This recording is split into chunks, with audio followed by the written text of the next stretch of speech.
Do you want early access? Do you want uncut reactions? If so, then check out our Patreon. Link in the description down below.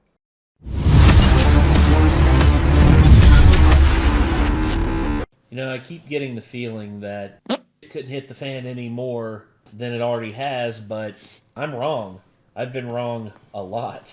And yeah, this scenario right here is just heartbreaking because Bakugo has always been someone that has looked down on Deku as someone whom has no right to try and act like a hero. Overall, I would say he is a more adept fighter than Deku because they've fought each other multiple times, and both times, basically, Bakugo has come out on top, one-on-one. Him receiving one for all. Basically, it made him. I think it made him question, just like, would I not have been worthy of that? Because Deku, who had no powers whatsoever, and yet he was declared to be worth it.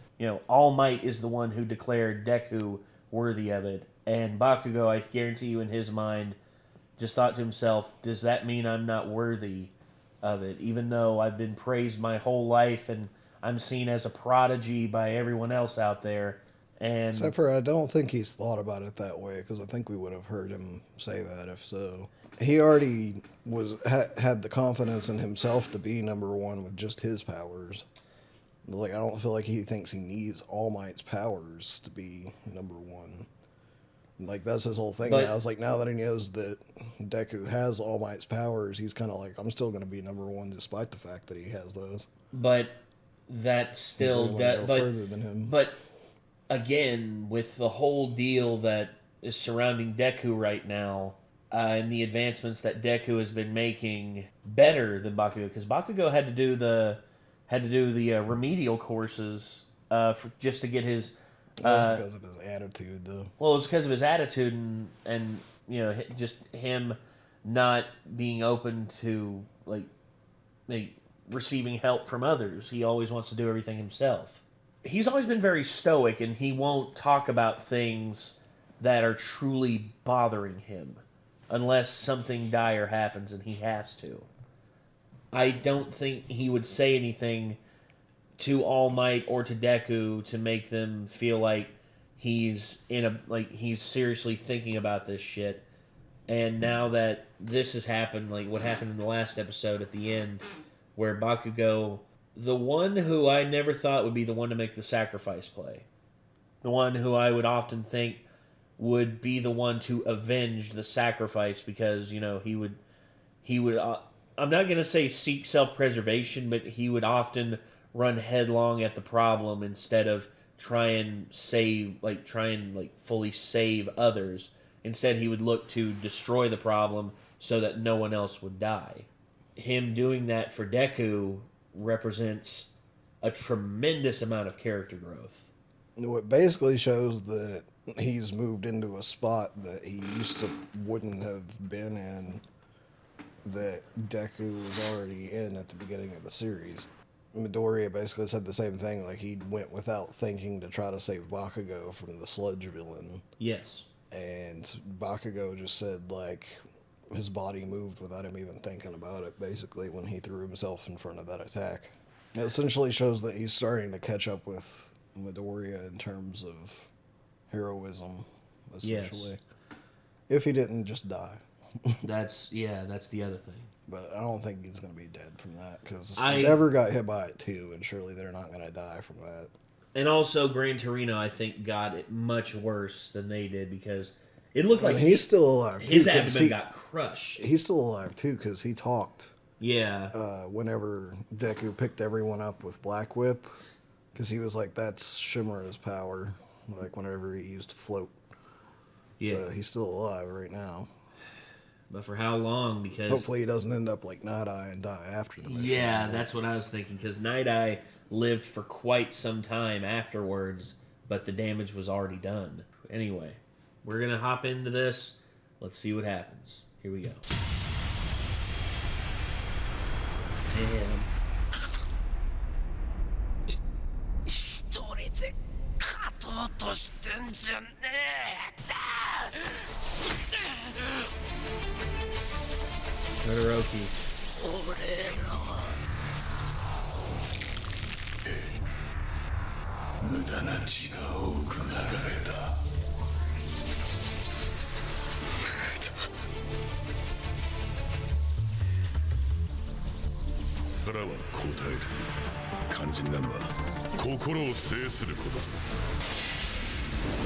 Oh! The hell is this? Holy shit. Damn! Anger.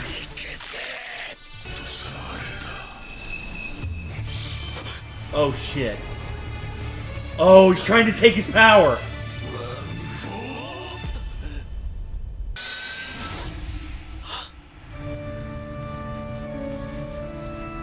He's trying to take it from him. Yeah, something new is about to happen though to stop it from happening.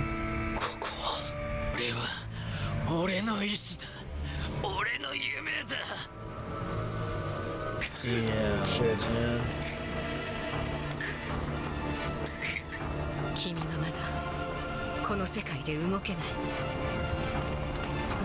Wait. Shimura. Yeah.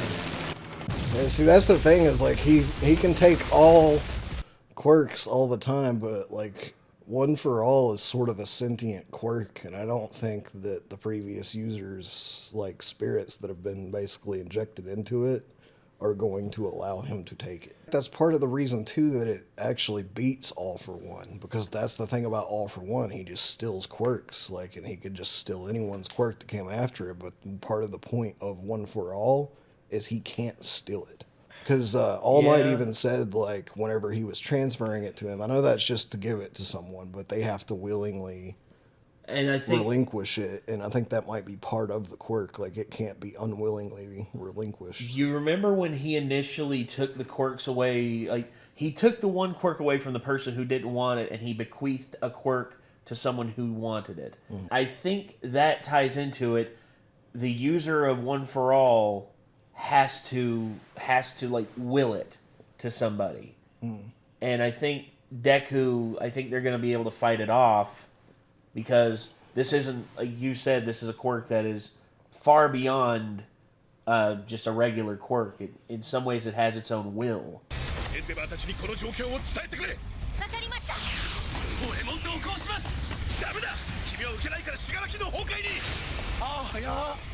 Yeah, he's going. Oh, he's fast. He's probably the only person that can just outrun the damn decay on foot. Yeah, Ingenium, I think 100% is fast enough to get away. Yeah.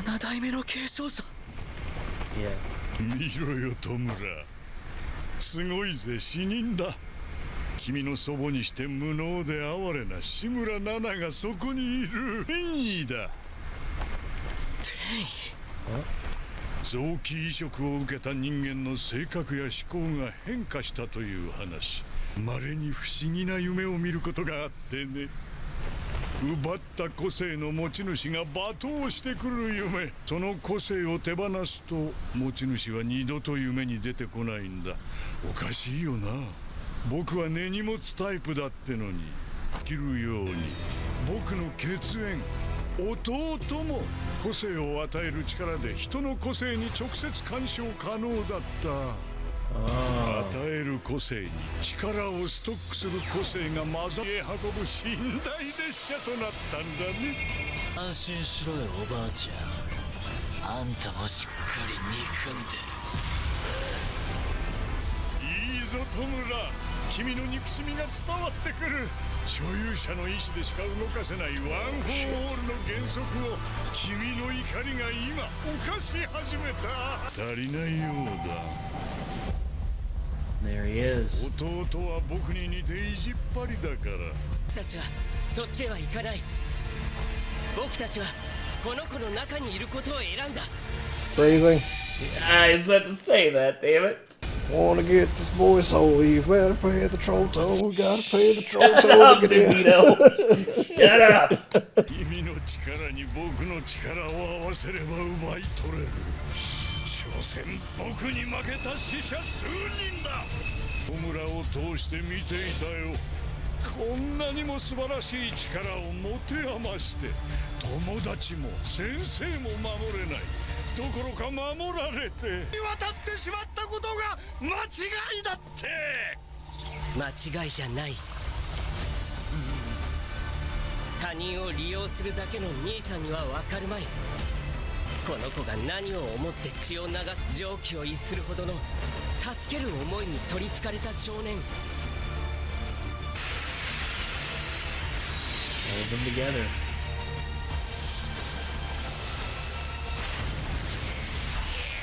Whoa!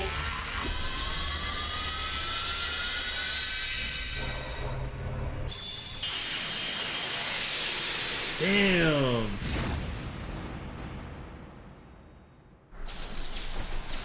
奪われなかった。今は引いて英気を養うんだ。準備しろ。準備って何よ。偽りのヒーロー社会を崩壊させる準備だよ。トガちゃんはいいのかい？米生徒の好きな子たち。彼らもヒーローなわけだけど大丈夫？助ける人がヒーローならチン君は人じゃなかったのかな。来たかったんです、雫君に、お茶子ちゃんに。だから答えによっては大丈夫です。そこはアップしろ、ロン毛。それが人に物を頼む態度か。こいつら噂をすればだ。トガちゃん。Okay. じゃダメだよ、オリちゃん。危ないって。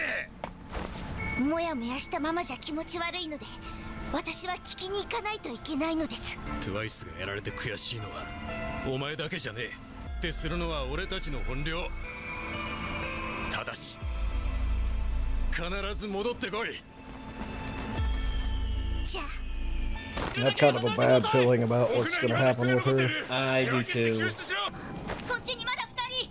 フロッピー。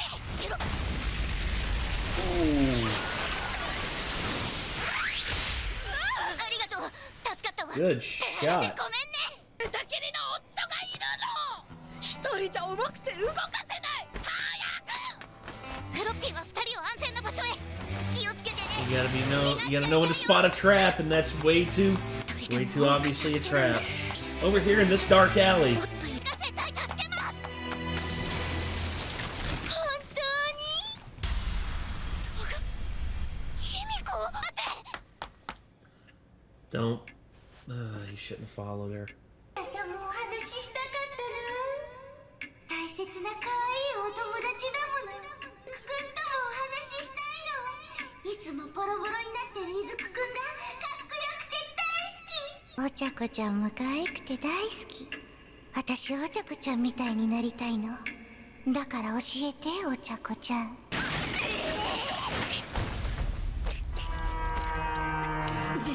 え、私をどうしたい？くんみたいに殺すの？私殺されるの？お茶子ちゃんは私をどうしたい？聞くために現れたの？そんなことのためにさっきのおばあちゃんの血を奪ったの？そんなことのために殺したの？一人でも多くの人を助けたいの。トガ卑弥呼、邪魔するなら今すぐあなたを捕まえる。 Damn it. Anything after credits? Nope. Okay. Whew. Yeah, I know, right? Series has been stressful since the past like 4 episodes. No shit, dude. This show's getting out of hand. It's like you need to calm the hell down, My Hero Academia. You're gonna wind up murdering us. God. So this was. I'm hoping, like, the way Toga was talking, she was like, depending on their answer, like, I'll be okay with it. Like, she's basically like, are you okay with us destroying all the heroes? It's like, you said you liked 2 of them, And she's like, it depends on their answer. And I really kind of wonder if they can give her a good enough answer, if she might not come to understand why what happened. But I don't know. I don't think she It seems will. like a reach, but like there's a chance that Ochako may be able to talk some sort of sense into her. But at the same time, she just seems kind of straight up psychotic, so I don't know if there is any talking sense into her. I don't. The whole thing with Toga is that everything that she has done, she has basically, like, the logic behind her doing what she's done is very flawed. And as much as I wish for people to, because twice we got to know Twice. We got to know him on a more personal level, and we came to understand why he was the way that he was, and we started to see some bright spots that could potentially lead to a redemption for him. It's harder to understand, like, maybe because we haven't got to know her as much, but it's like... Maybe. She seems more difficult to understand why she is the way she is. Yeah. Like, it's one of those things that a lot of the times... kind of nobody really understands why people like that are the way they are, because that's why people don't understand why people become serial killers and shit, because she's kind of already at like serial killer levels of like lacking empathy. Yeah, I could see It's that. like just her interactions with the other villains is the only reason that I felt like there could be a chance for her, but I really don't know. Especially now that Twice is dead, so... Well, Twice, his whole thing... there were people in the League of Villains that really liked Twice. And Toga was the one who had probably the best connection with him. And now that he's gone, and it was a hero that killed him, like 100% confirmed, she knows that. I think she's going to go to the two heroes maybe she respects the most, Ochako and Deku, because I think their whole deal is that they feel like maybe, just maybe, you know, like, because Twice had his heroes that he really liked. I mean, he really liked Hawks. It's because, and partially it's because he thought Hawks was also on his side too. But the whole thing with Ochako is, I think, in some strange way, she respects Ochako and Deku for their principles and how they live their lives and all that. And I think maybe if she can find some sort of middle ground between how she feels right now and how they feel, maybe she will. Maybe, you know, she won't go as far off the deep end. But I think if she sees Ochako acting this way and saying, you know, I'm going to stop. It's like, I'm going to stop you, and if I'm going to save as many people, if that means I have to catch you, then so be it. I think maybe Toga will see that as so you're putting your hero work over my safety, and this. I don't know how she's going to react 100%. I mean, we'll have to hear how Toga explains it, because the only person who can really understand the rat's nest of logical fallacies is her. She's really the only one who can. But yeah, I guess we'll see. But for right now, everybody, I think that's going to do it. This was My Hero Academia, The Ones Within Us. This was Season 6, Episode 10. So, don't know how many more we have left of this current run, but if they are going to split it in two, it'll be here in the next few episodes. So I guess we'll see. But everyone, I want to thank y'all for tuning in, and until next time, I'm Nate. I am Nick. We'll see you later, everybody. Peace.